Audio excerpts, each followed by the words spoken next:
दूसरी मैं उन्हीं के बारे में कुछ चीजें सामने ला रहा हूँ जो मैंने वहां से सुने या फतेहगढ़ में रहा हूँ तो वहां भंडारों में सुने। एक बार का वाक्य है तो मतलब हम लोगों के किस तरीके से हम लोगों को कैसे करना चाहिए वो भी इस पर टिप्पणी हो रहा है। एक बार का वाक्य है, एक साथ नारायण साहब के पास है, बड़ी मोहब्बत के वो टिकते वो 4 दिन हो गए 5 दिन हो गए जाने का नाम मिला नहीं। एक दिन नारायण साहब ने कहा भाई घर भी देखिए जाके, उनके कान में चुपड़ी देगी। वो नारायण साहब की मोहब्बत में ऐसे मस्त थे कि उन्हें कुछ कारण का कोई होश ही नहीं हो रहा। फिर एक बार नारायण साहब ने सुबह के टाइम कहा देखिए आज आप चले जाइए। अब वो उसको तो पहले हिम्मत ही नहीं थी कि किसी की ये कहेगी नहीं साहब वाले नारायण साहब कचहरी चले गए। शाम को आए तो देखा वो फिर बैठे हुए। नारायण साहब ने फड़क के कहा मैंने आपको कहा था कि आप चले जाएंगे, आप गए नहीं। तो साहब एक बात पूछनी बोला पूछिए। अरे साहब मैं चला तो जाऊंगा कल सुबह, अब तो शाम हो गई है, एक चीज बता दीजिए। और ना पूछूं तो यहाँ तो आपके छत छाया में बहुत मस्ती का आलम रहा तो होश ही नहीं था। मैं सत्य कह रहा हूँ मुझे घर की किसी का कोई ख्याल आया ही नहीं। अब आप कह रहे हैं तो मैं चाह रहा हूँ एक चीज बता दीजिए। बोले हाँ बताओ क्या पूछना चाहते हो। बोले हम यहाँ से जाए तो वहाँ करा क्या मतलब पूजा या क्या किया करें। नारायण साहब ने बोले तुम्हें क्या करना, देखिए हमारे बुजुर्ग कितनी जिम्मेदारी लेते हैं, मुझे तुम्हें क्या करना है। बोले फिर बस ये काम करना, घर के सारे काम करो और इस फकीर को अपने साथ घर के सारे काम करो, इस फकीर को अपने साथ रखो और जिस हालत में कमी आए तो भाग के मेरे पास आ जाना, मैं फिर तरोताजा करूंगा। तो इस तरीके से बुजुर्गों ने काम किया है। एक बार का वाक्य है कि नारायण साहब गंगा जी के किनारे में रहते हैं। वहाँ एक आदमी है जो नहीं वो पैसे से कपड़ा बिछा बैठ जाते हैं। नारायण साहब की निगाह पर वो संत था या फकीर था। नारायण साहब उसके पास गए, बोले भाई जो विद्या ली है वो सब साथ में जाने का इरादा है या किसी को देना भी है। उसने उनकी तरफ देखा, दोनों एक दूसरे को पहचानते, उनका क्या करूँ कोई बात नहीं बनता। और हमारे शास्त्रों में कहा है कि अपात्र या कुपात्र को देना पाप होता है। तो नारायण साहब का वही मेरा अपना तरीका दूसरा है। मैं खुद ही पात्र बढ़ाता हूँ, उसमें मोहब्बत के रंग भरता हूँ और मैं खुद ही उसमें विद्या से हमारा तरीका दूसरा है। तो हमारे बुजुर्ग है तो ऐसा नहीं कि सिर्फ हमारी पूजा तो हमारे आंतरिक स्थिति और पूरे परिवार को मिला में लेकर चलते हैं। एक बार का वाक्य था उसके बाद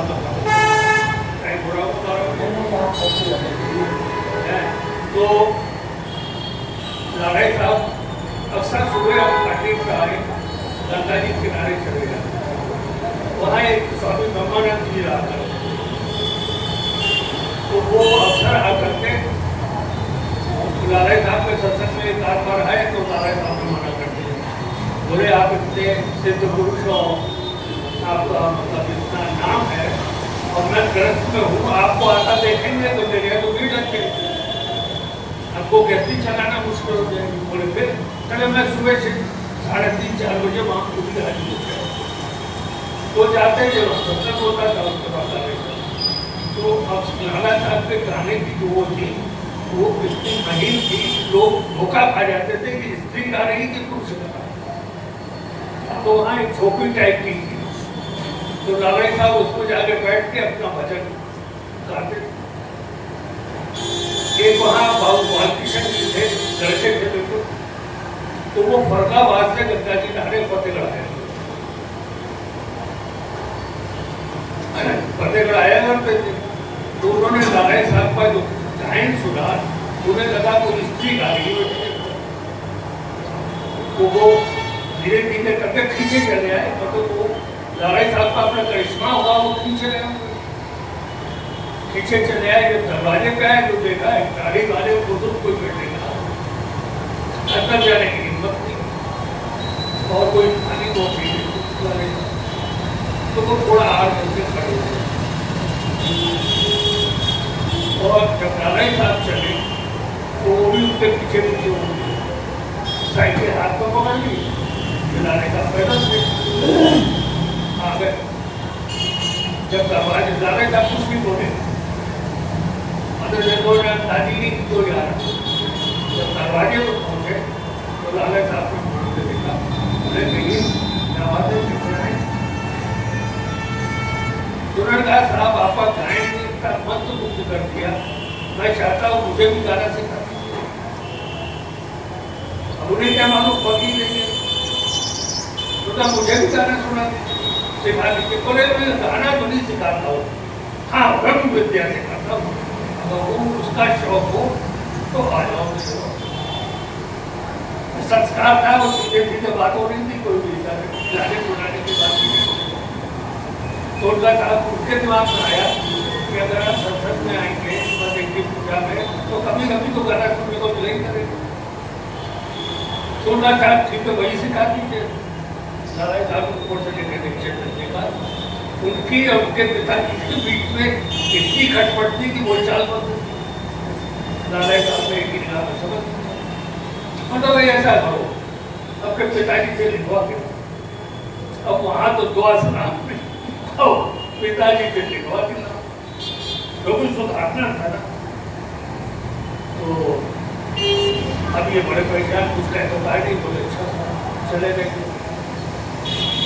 अब उस दिन ये उनकी बहुत बड़ी किराने की बहुत बड़ी दुकान थी।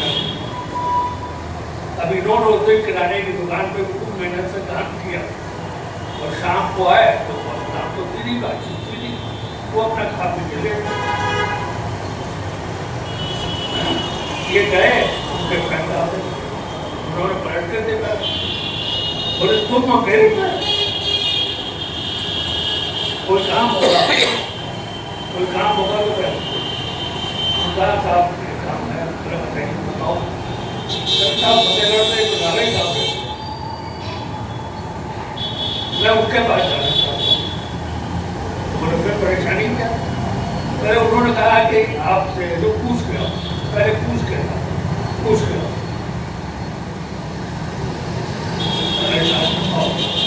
तो आपने जो विचार करते हैं तो मैं चला वो तो भाई बिल्कुल शर्ते हैं। बोले कहिए बताइए। तो उन्होंने कहा कि ऐसा है आप कायदे से दुकान देखेंगे, मेरी बात मानेंगे, वैसे मैं आपकी जगह भी करूँ बनेंगे। उन्हें मालूम था देश में जाके मैं और जैसा हमारे का सिस्टम है तो और भाई लोग हैं सबके हिसाब से आप व्यवस्था मतलब कायदे से चले। उन्होंने सारी शर्तें मानी। अभी अगले दिन से बड़ी खुशी हुई उनका क्या हुआ? बोले तो आप पूछा है। बोले हाँ क्या नहीं? बोले हाँ। बोले नहीं लिखा के वापस। अभी बड़े चक्कर में बड़ी मुश्किल तो वहां कराएंगे फिर अगले दिन फिर वो कह रहे अपना कोविड तरीका निकाला। बोला अब क्या बात है? बोले वो कह रहे थे आप निकाल के बोले मैं अपनी शर्तें भी लूँगा पूरी बात। बोला साहब लिख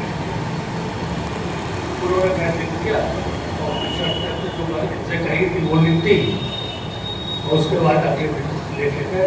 अब इन्होंने सोचा कि लाले साहब कागज पढ़ के तो वापस कर दे। लाले साहब ने कागज पढ़ा और पीछे पे रख दिया। इनका साहब हमें दे दीजिए। नहीं यही तो तुम्हारा सबूत है, मैं देखूंगा कि तुम ऐसे चल रहे हो कि चल। बोले साहब ठीक मैं चलूंगा। पहले वादा करना रहो। बोले हाँ चले ठीक है इसको मेरे माता रख लिया। सब धीरे धीरे सत्संग संस्कार तो हुए जो लाले साहब खुद लेके थे। इस तरह है जो अब क्या हुआ कि खाने में लगाव हो गया, सत्संग में सुबह आई जाते थे फतेहगढ़ गंगा जी नहाने, वहाँ से आके लाले साहब पाठ पूजा करके फिर अपना पौधा बचाते तो भी अपना करते थे। एक दिन का वाक्य है कि बारिश हुई, लाले साहब का जो पूजा का कमरा था वो टपक रहा, तो लाले साहब जब वो आए तो उन्होंने देखा लाले साहब गोबर का पड़ा सर पे, गोबर या मिट्टी का पड़ा सर पे रख करके छत पे जा रहे। पहले ये कच्चे होते थे ना, मिट्टी डाल दिया जहाँ से कर देखा तो वो बड़ी करती है, मतलब जो भी अंदर का भाव होता। उसके बाद वो पूजा में बैठे, ऐसे ऐसे मजबूत लोग थे, उनके दिमाग में आया कि लाले साहब को बहुत दिक्कत है और भाइयों को दिक्कत होती है, यहाँ पे ये कमरा बन जाए, ऐसा हो जाए, पर वो दिमाग घूमता है तो फिर उसी लाइन में चला जाता। लाले जी जब आप बोले तो बोले बाबू आप किसी कितने कमरे बनवा चले, अब वो बोले साहब वो ऐसा था कि आपको ले जाते देखा तो मुझे बड़ी तकलीफ हुई, तो मैंने सोचा यहाँ पे कुछ कपड़े ठीक बन जाए तो भाइयों को भी आराम हो जाएगा और आपकी दिक्कत। बोले मुझे बड़ी खुशी है कि आपको मेरी तकलीफ का एहसास, पर मैं इससे जरूरी काम में लगा हुआ, मुझे चंद मशाले तैयार करनी है जिनको कि आने वाली पीढ़ी को सोचो। मुझे कुछ मशाले तैयार करनी है जिनको कि आने वाली पीढ़ी को सोचो। इस तरीके लाले साहब ने एक एक आदमी को खींच के लाया, जो डॉक्टर जी किशन राजी आपको का नाम सुना होगा, बुलंदशहर वाले, उनको स्वप्न दिया, उनको लेके आना था। तो उन्होंने देखा कि वो उससे पहले भी लाले साहब से मिले नहीं थे वो, उन्होंने देखा स्वप्न में एक वकील है, मतलब एक तेजस्वी पुरुष, और वो बड़ी तेजी से टहल रहा है, और वो है जो कभी पीताम्बरी वस्त्र में आ जाता है, कभी घोड़े वाले कपड़ों में आ जाता है, कभी श्वेत वस्त्रों में आ जाता है, और कभी रिवर्स इस तरह टहलता। तो उनके दिमाग में आया इसका मतलब ये बहुत उच्च कोट का कोई महापुरुष है, तो उन्होंने है जो पैर बढ़ाए, तो वो हाथ बढ़ाए कि पैर छू, तो लाला साहब ने कपड़ दिया है, दुनियावी ख्वाहिशों में डूबे हुए लोगों ने पैर नहीं छुआ, पैर छूना है तो पहले उसके काबिल। अब ये उसी में घूमते रहे दूर का। वो फतेहगढ़ में एक सेंट्रल स्कूल था पहले, आर्मी का, उसमें वो पढ़ा करते, उसका फादर भी बड़ी हैसियत बने हुई। कई सोमन में आगरा मेडिकल कॉलेज से मैंने MBBS किया, तो ये वहाँ पढ़ रहे थे, पढ़ते थे, हॉस्टल था, उसी में रहते थे, वहाँ कंपल्सरी था कि हॉस्टल में रहना। तो लाले साहब ने तो शाम को, उसके बाद क्या हुआ कि पहले है वो कक्षा टेजरी से मतलब रुपये निकालने होते थे, टेजरी जाना इस तरीके से पहले तो थी। तो ये अपने पिताजी के पैसे निकाले आए, तो पहले सिस्टम ये था कि सुबह आधे टाइम तक वो पर्चे जमा होते थे और आधे टाइम के बाद पेमेंट मिला करता। तो ये जैसे ही पहुंचे टेजरी, तो लाले साहब आके बरामदे में खड़े हो गए। अभी ये देखे तो देखा तो अरे तो वही, अभी ये इतने दौड़ा गए कि जल्दी से कागज जमा करके वहां से भागी उन्होंने। अब जब शाम को पैसे लेके पहुंचे तो ये रस्ते वो बनाते गए कि भगवान वो आदमी न मिले, वो ना मिले। पहुंचे तो जैसे सिक्की में पैर रखा वैसे निकल आ रहेगा, अभी बहुत परेशान है। तो इन्होंने पैसे से लिए आ गए। फिर उसके अगले दिन लाले साहब बाहर टहलने पहुंच गए। तो बच्चे शाम को भी स्कूल होने के बाद खेलते हैं, तो ये वहाँ पटिया टाइप थी, उस पर बैठे हुए थे। इन्होंने देखा इतिहास है, अभी उठ के भाग के चक्कर को टोकर छोटे हाँ बोले आपको किसी से काम है, किसी से मिलना है क्या, मतलब कोई बच्चा है, मैं बुला दूँ? बोले नहीं मिलना किसी से नहीं, मैं तो हवा खाने आ रहा हूँ। तो बोले बुलाओ नहीं, बैठो। खैर किसी से थोड़ी देर बैठ के अपना बहाना बनाते थे। फिर जो का कोई दिक्कत है, कुछ परेशानी आई तो उनको दिमाग में आया ये उनसे ऊंचे वकील है, तो शायद इनको बताए तो हो जाएगा कुछ काम हमारा। तो इन्होंने आके इनसे मिले, काले साहब लाए थे नहीं भाई, आया तो ये वहां से धीरे धीरे धीरे धीरे करके लाले साहब जुड़े। तो वही लाले साहब ने कहा कि मैं खूब लोगों को ढूंढ के लाया। एक जगह नारायण साहब ने कहा है कि क्या कहते हैं, मम्मी ने किसी ने पूछा कि आप ऐसे कैसे टेस्ट करते हो? चले मैं है जो रूहानी धार फेंकता हूँ, जहाँ एब्जॉर्ब हो जाती है वहाँ पता लग जाता है कि संस्कार मौजूद है, बात नहीं वापस। जैसे आजकल एरोप्लेन तो इस तरीके से बुजुर्गों ने अपनी जिंदगी गला करके एक एक आदमी को ढूंढ के लाकर, हम लोगों ने कोई ऐसा नहीं किया, तो बाबू को कृपा है कि उन लोगों ने हमको ढूंढा या मतलब हमको किया। तो इस तरीके से लालाई साहब ने चर्चा की गई। जब लालाई साहब ने कहा है कि हमारी जो बगिया है उसको हरा भरा, तो एक बार का वाक्य है, चर्चा जी साहब को लालाई साहब ने कहा ये कुछ काम है, कर लो। चले गए वो अपना झोला वोला लेकर कुछ काम करें। सुबह 8-9 बजे निकले और रात का 10 बज गया। लालाई साहब पता वो चर्चा जी का आता होगा। तो लालाई साहब बाहर, आप लोगों ने अगर उनका मकान देखा तो बाहर एक गली है, तो उस गली में हल्का जाने का टाइम था, शाम हो रहे, हाथ में माला में टहल रहे चर्चा जी के साथ। तो कहने लगे कि क्या कहते हैं, अब वो थोड़ी देर में चर्चा जी आते दिखे। तो भुड़क कहा आप आजकल बहुत बेपरवाह हो गए, अभी तक आपका पता नहीं, मैं खाने की इंतजार कर रहा हूँ। तो क्या साहब गलती हो गई, तो यही कहते हैं।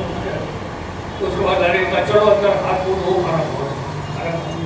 फिर उन्होंने ब्यूरो से पूछा ये काम क्या कहते, तो उन्होंने बताया ना वो आए नहीं थे, उनका 2 घंटे बाद वेट करना पड़ा। तो वहाँ गए मतलब पूरा डिटेल होता है। बोले तुम कह रहे थे कि हमारी गलती है, तो इसमें तुम्हारी गलती कहाँ है, वो तो उनकी वजह से हो गया। बोले साहब गलती हो गई। बोले साहब गलती हो गई।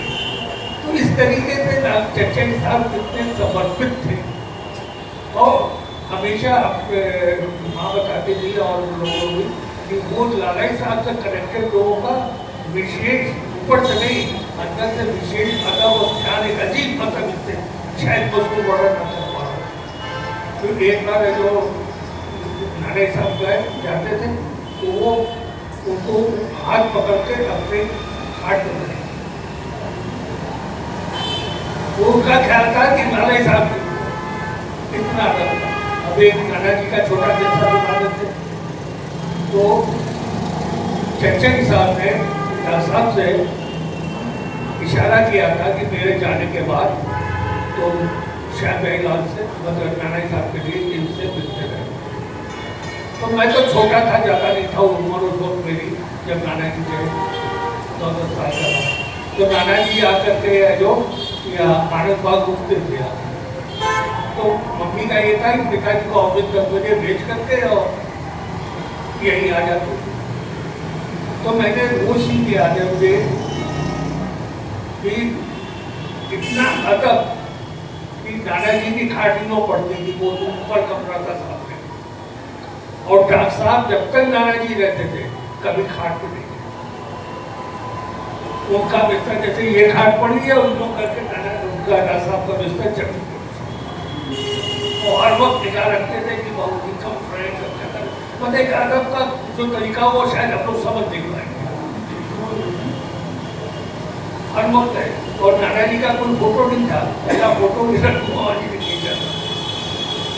नाना जी सोते उठे, उनका फोटो आंखों में कीचड़ भी है, तो इन्होंने फोटो खींचा। 10 साल तो पहले बात होती जो भी हुआ, जैसे ही फोटो खींचा तो पहले क्लिक आवाज होती थी पुराने वाले घर में। दादाजी ने कब देखा ये क्या, तो उन्होंने कहा कि एकदम 10 साल नाना जी बोल पड़े कि क्या कहते हैं कि वो बच्चों का मन बहुत था, इसीलिए हम ही ने कह दिया। तो बोले अच्छा डॉक्टर साहब आप शामिल हैं, तो ये बात है। तो मेरा कहने का मतलब है कि जो वातावरण मोहब्बत का देखा है, अब अगर एक ही न माने तो अब तबीयत नहीं करती। बस मेरी मुलाकात तो यार को गाने दादाजी तब सभी होती रहती थी, मम्मी दादा जाना रहता था, हम काटों पर लोग रहते थे। और आखिरी मुलाकात जो हुई, उसके बाद मुलाकात हुई, चंदा जी को बुलाया था जब तकलीफ थी, हम भी गए थे, पापा मामा कहते थे। तो वो है जो पहुंचे कपड़े में, जो बेड़ा वाला कपड़ा नीचे था उसमें नाना जी की काट थी। तो मॉडर्न उन्होंने प्रकाश मामा जी को आवाज दी, देखो जबकि बुलाया उन्हीं ने था चिट्ठी लिखे, अब प्रकाश मामा जी कह रहे थे उनको कितनी मोहब्बत है, हमारी तबीयत खराब होगी तो हमें देखने से जाओ इनको नाश्ता करोगे। तो चंदा जी उधर गए, हम जब तक सोचते तब तक बोले और ऐसे करते, अच्छा मिले सुनो, आ जाओ अपनी खाट पे बैठा। अब वो क्या कहते ऐसे नहीं ऊपर मालती मानते बैठे। अब उस वक्त ये सब चीजें जानते थे, बस जानती जो मतलब गहन समझ लीजिए या वो उठा तो उठा नहीं, तो बैठ गए। कुछ अजीब तो लगा भाई ये दूध की खाट है या उस वक्त हमारी उम्र रही होगी, तो बोले इधर करीब आओ करीब। तो हमें सोचे कि हमारे पैर है उनके लग है, हम वो नहीं मारे, और थोड़ा करके उन्होंने ये दोनों घुटने हमारे घुटने से जोड़ दिए। उन्होंने उसका सब समझते नहीं थे, जो भी कृपा हुई वो मालिक जाने। उसके बाद वर्दी की प्लेट उन्होंने उठाया प्लेट, तो मैंने कहा देखिए मैं ले लूँगा, तो जवाब ही नहीं दिया। उन्होंने वर्दी की प्लेट उठाई, अपने हाथ से दो पीस ऐसा नहीं कोई इधर कर गया, और बिल्कुल खाए खिलाए, और उसके बाद बोले देखो चाहे ये हमारी आखिरी